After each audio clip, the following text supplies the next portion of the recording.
In today's video, I'm going to teach you how to import .pst file data in Outlook 2026. A .pst file is a personal Outlook data file that stores mail, calendar, contacts, and more. If you've been archiving or moving between computers, this is the file that holds your older Outlook content.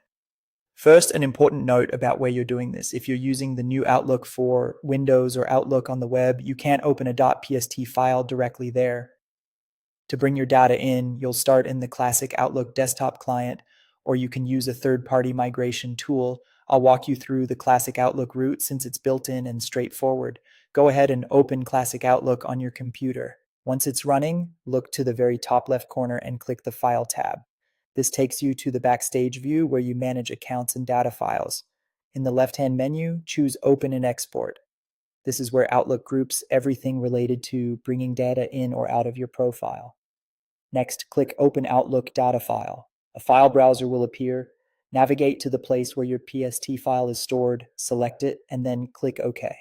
If you're not sure where it is, a common location is your Documents folder inside a subfolder called Outlook Files. If the file lives on an external drive, copy it to your local Documents folder first for better performance and reliability.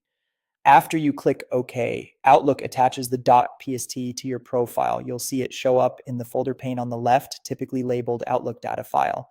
If you don't see it immediately, give Outlook a moment to finish loading, especially if the file is large. Click the arrow next to Outlook Data File to expand it, and you'll find familiar folders like Inbox, Sent Items, Drafts, and any custom folders you had before.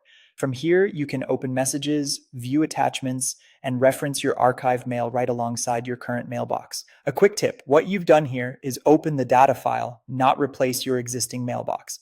This keeps things safe and separate while still making the content accessible. You can search within the file, browse folders, and use it as a reference.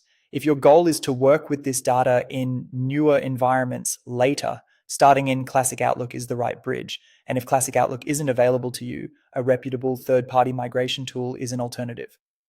That's it. You've successfully opened your PST file in Classic Outlook, and your data is now available in the folder pane as Outlook Data File.